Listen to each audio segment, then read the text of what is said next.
Greetings, everyone. Pete Pardo here from Sea of Tranquility. Welcome to pick number 2 in my top 31 favorite power trio bands of all time. We've been doing this each and every day throughout the month of July, 31 days in July. My favorite and your favorite 31 power trios of all time, right? So 3 people in the bands, whatever the configuration, bass, guitar, drums, or keyboards, bass and drums, or keyboards, guitars, and drums, or whatever it might be. 2 keyboards and drums, whatever, 3 guitars, whatever it might be. And a band that creates a lot of power with that 3-piece band, right? Power trios we're talking about. So we're at number 2. And I think, like I've been saying the last couple of days, I think so many of you have done a really good job of predicting what my top 5 are going to be. Again, you might have had the order a little bit different from what I've been laying out here, but most of you are kind of spot on. I think if you've been following me all these years and listened to me talk about a lot of these bands, I think you know which ones are, the upper echelon for me. So today, it's got to be like one of the greats of all time, and I think along with Cream, one of the first true power trios. That debuted in 1966 with an album called Are You Experienced? Of course, we're talking about the Jimi Hendrix Experience. But I'm going to kind of give you 2 today because not only is it the Jimi Hendrix Experience, but it's also the band The Gypsies. It's all Jimi Hendrix, right? But he had the two bands. This was the brief one, but it's all about Jimi and these 2 bands, these 2 lineups. Of course, Noel Redding and Mitch Mitchell, Billy Cox, and Buddy Miles, right? Or there was even like a configuration, I think, of Band of Gypsies that didn't have Buddy and had Mitch, whatever. This is all about Jimi Hendrix and his 2 big trios over the short span of like 4 years, because Jimi really wasn't in the big spotlight for all that long. Kind of came and went pretty quickly, but set the world on fire. You can pick either Are You Experienced, Electric Ladyland, or Axis Bold to Love as a favorite album. They're all equally great. I've always had a hard time figuring out which one I like the most. I guess it depends on my mood.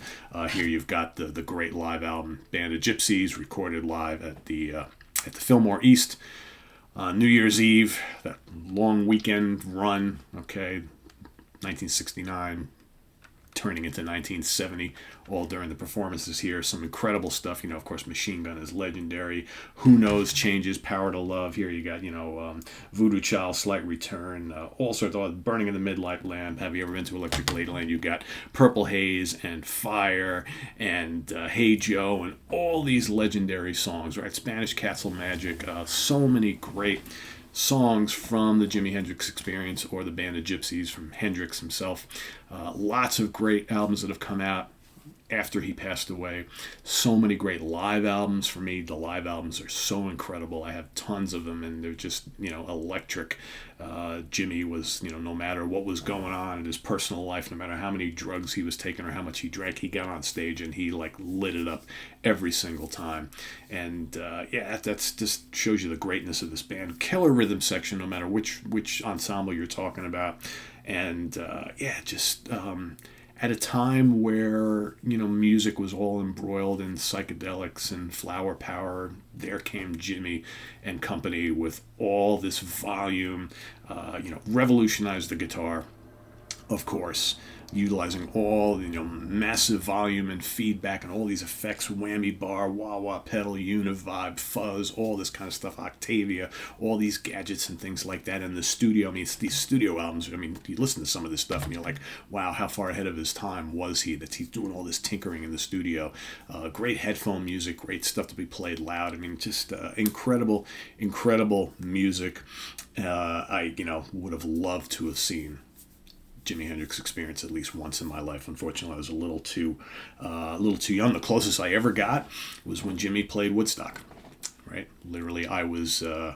My family and I were living in Brooklyn, New York at the time, but my grandparents had bought a summer home, which actually turned into the house I grew up in afterwards because we actually moved there full time.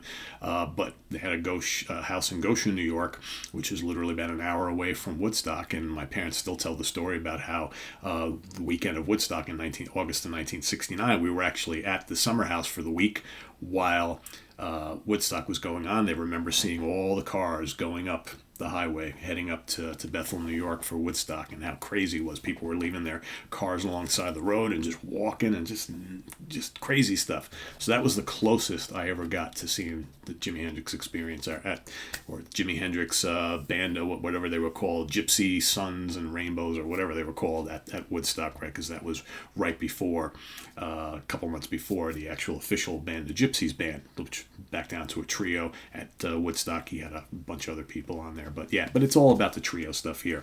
So Jimi Hendrix. How can he and the guys not be really, really high up on this list?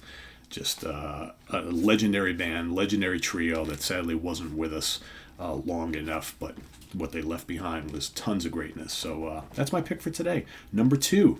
Right? So let us know what you think of Jimi Hendrix Experience or Band of Gypsies or both, whatever, down in the comments below, and your pick for number 2 here as we count down our top 31. Number 1's coming up tomorrow, as well as the honorable mentions list, so stay tuned for that. Visit us on the web at www.seaoftranquility.org. We're on Facebook, we're on YouTube, all together, all the damn time. Please subscribe if you haven't already, and click on that little notification bell so you get alerted of all of these videos as they post. And we also have down below in the video description a link to our Ko-Fi page for channel donations, as well as our merch page, where you can get all sorts of cool Sea of Tranquility shirts and hats and hoodies and stickers and coffee mugs and all sorts of stuff with all sorts of different designs and for all the different shows we have here on the channel. So consider doing that as well, and going out and proudly displaying your love for Sea of Tranquility and spreading the word. So thanks, everybody. We'll see you tomorrow morning for number 1 on our countdown of top 31 power trio bands of all time, as well as the honorable mentions. So till then, I am Pete Pardo. See you then. Take care. Bye-bye.